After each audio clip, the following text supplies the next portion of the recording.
Hello दोस्तों, बने हम सिर्फ एक दूसरे के लिए लव स्टोरी के 10वें एपिसोड में आपका स्वागत है। चलिए इस एपिसोड को कंटिन्यू करते हैं। तानिया वॉशरूम में पहुंच जाती है और इधर राहुल जब संजय को देखता है तो खुशी से झूम उठता है।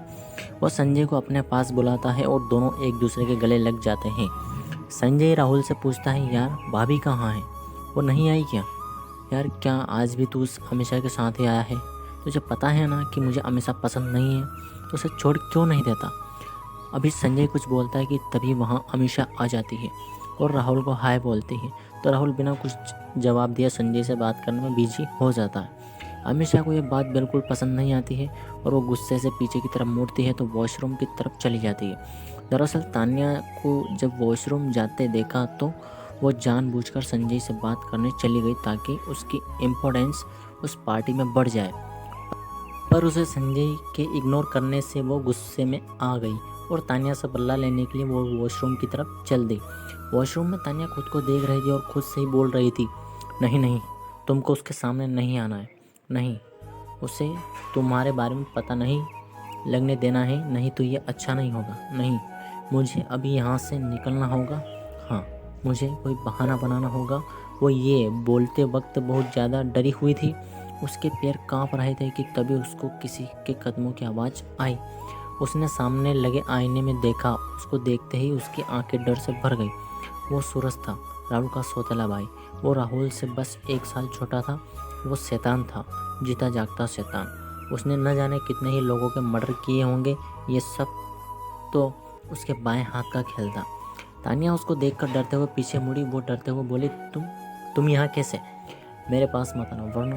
तानिया को ऐसे देखकर सूरज जोर जोर से हंसने लगा और उसके तरफ धीरे धीरे बढ़ते हुए बोला, वरना? वरना क्या कर लोगे तुम? तुम्हें तो मैं कब से ढूंढ रहा था, अब जाके हाथ लगी हो। ऐसे कैसे जानो दो तुम्हें? ये बोलते हुए वो तानिया के एकदम पास पहुंच गया। तानिया उससे दूर जाने के लिए भागी, लेकिन उसने उसको कमर से पकड़ लिया और दीवार से चिपका दिया। तानिया रोने लगी। वो रोते हुए बोली, जाने दो प्लीज़, जाने दो, छोड़ दो मुझे।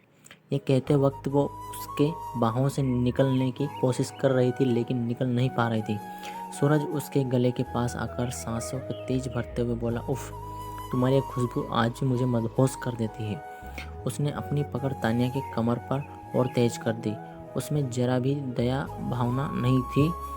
वो एक घटिया मुस्कान देते हुए बोला, वैसे तुमने छुपने की जगह बहुत अच्छी चुनी है।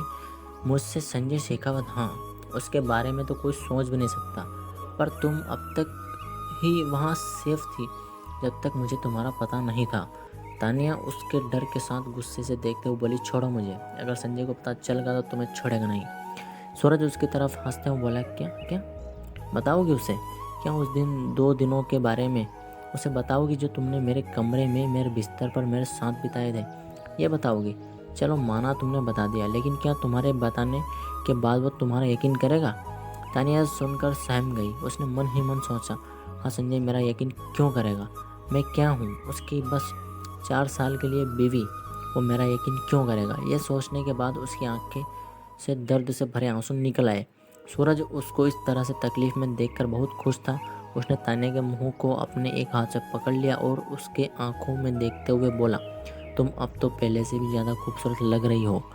अब मुझसे तुम्हारे साथ फिर से वही सब करने का इंतज़ार नहीं हो रहा। तानिया उसके सीने पर अपने हाथों को जोर जोर से मारते हुए बोली, छोड़ो मुझे घटिया इंसान, छोड़ो। तभी सूरज का फ़ोन रिंग किया। उसे कॉल आई।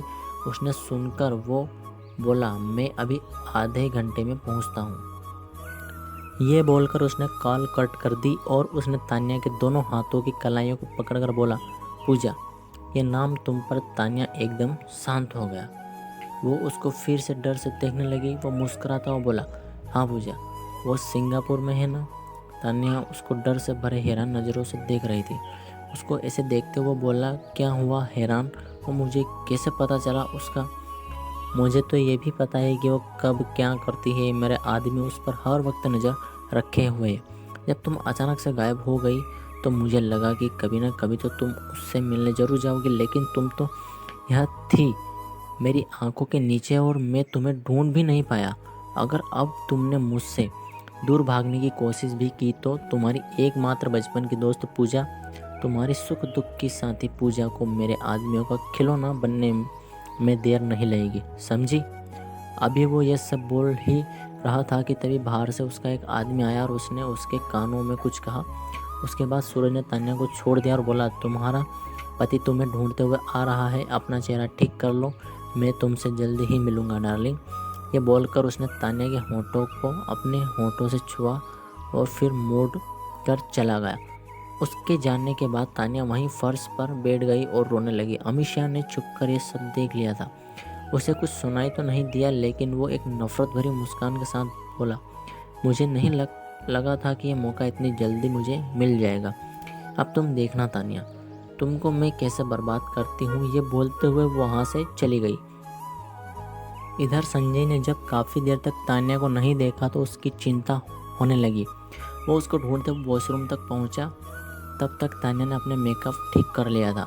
संजय तान्या को आवाज़ लगाई तो तान्या बाहर आ गई। उसने अपने नज़रों को नीचा कर रखा। संजय उसको देखकर बोला, तुम ठीक तो हो ना। तान्या ने हाँ में सर हिला दिया।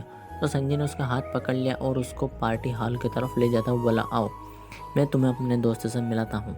उसने तुरंत राहुल को आवाज़ लगाई। राहुल ये सुनकर तान्या फिर से जम गई। उसको अपने किस्मत पे हंसी आ रही थी।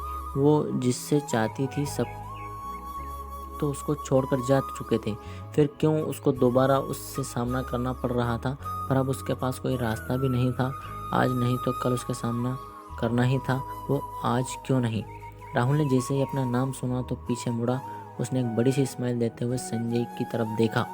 फिर उसने उसके साथ खड़ी लड़की को देखा, जिसको देखकर उसके अपने बढ़ते कदमों को रोक लिया। उसकी मुस्कुराहट ख़त्म हो गई थी। उसे ऐसा लगा जैसे किसी ने उसके पैरों के नीचे से ज़मीन ही खींच ली हो। उसकी आंखों में प्यार, नफरत और दर्द तीनों ही की भावना दिख रही थी। उसकी आंखें भर आई। तभी संजय उसके पास आया और बोला, इनसे मिलो, माय वाइफ तान्या। तान्या ने राहुल की तरफ देखते हुए एक हल्की मुस्कान के साथ कहा, हेलो।